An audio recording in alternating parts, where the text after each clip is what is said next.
नमस्ते। कैसे हैं आप सब? क्या आप भी किसी कॉम्पिटिटिव एग्ज़ाम्स के लिए तैयारी कर रहे हैं, जैसे यूपीएससी, आईआईटी या नीट की किसी एग्ज़ाम्स की तैयारी कर रहे हैं या फिर बोर्ड एग्ज़ाम्स की?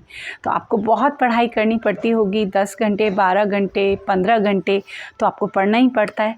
तो इसमें बहुत देर जब आप पढ़ रहे हैं, पढ़ाई करे जा रहे हैं, तो कुछ समय बाद क्या होता है, आपको कुछ भी समझ आना में बंद हो जाता है।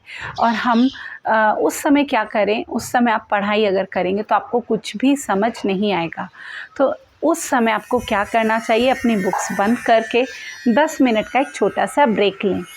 अब इस ब्रेक में आपको क्या करना है वो मैं अब आपको बताती हूँ, क्योंकि जब आप स्टडी कर रहे हैं तो आपका माइंड जो है वो कंटिन्यूसली हाई फ्रीक्वेंसी मोड में रहता है।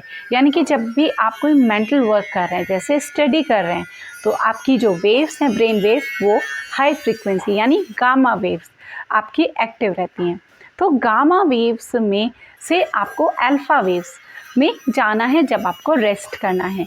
तो अब यहाँ पे किन तरीके से आप अपनी ब्रेन वेव्स को डाउन ला सकते हैं, जिससे कि आप वापस से जब स्टडी करें तो आप फिर उतनी ही फोकस, उतनी कंसंट्रेशन एंड उतनी ही एनर्जी के साथ पढ़ाई कर पाएँ।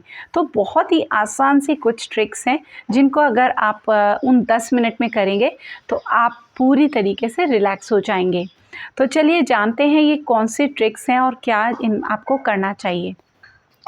तो सबसे पहला काम करना चाहिए, जब भी आपको ब्रेक लें आप अपने रूम से बाहर आएँ, क्योंकि जब आप पढ़ाई कर रहे हैं तो एक बंद रूम में करते हैं, तो हमेशा आपको बाहर आना चाहिए रेस्ट करने के लिए, क्योंकि बाहर रोशनी है और तो रोशनी से आपका सेरोटोनिन हार्मोन सीक्रेट होता है और सेरोटोनिन हार्मोन आपको एक्टिव बना के रखता है, अलर्ट करता है।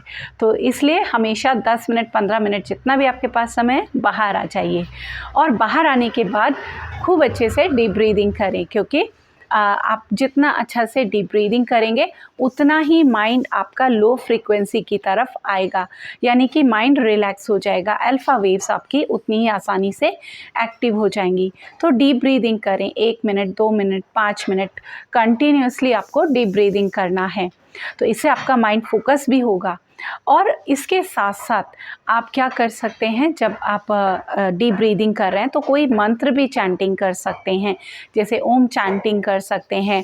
तो इस तरीके की, और बाहर आने पे आप मैक्सिमम ग्रीन कलर को देखने की कोशिश करें, जो भी आसपास हरे पेड़ हैं या दूर तक इस तरीके से देखें।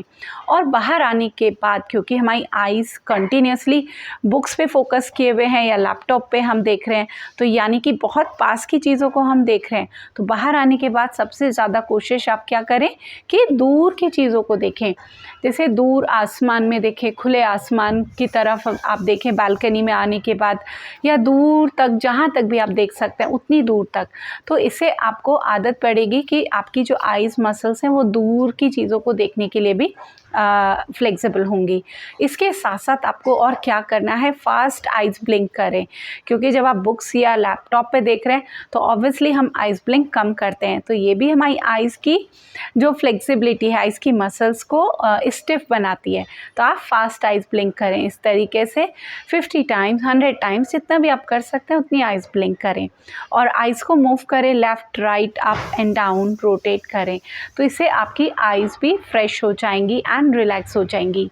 इसके साथ साथ आप और क्या कर सकते हैं, यहाँ पे चिन्ह मुद्रा, इस तरीके से इंडेक्स फिंगर को अपनी थंब की टिप से मिलाएं, तो ये चिन्ह मुद्रा, हाथों को ऊपर की तरफ रखें।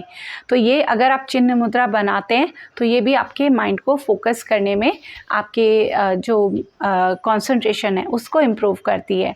और जब आप वापस से पढ़ने बैठते हैं तो आपकी अच्छे से गामा वेव्स भी बढ़ती हैं, जिससे आपका IQ लेवल भी इम्प्रूव होता है। एंड साथ साथ में जब आप जैसे एग्ज़ाम देने जा रहे हो तो कुछ चीज़ अगर आप भूल रहे हो तो आप वो नहीं भूलोगे, आप अच्छे से सभी चीज़ों को याद रख पाओगे।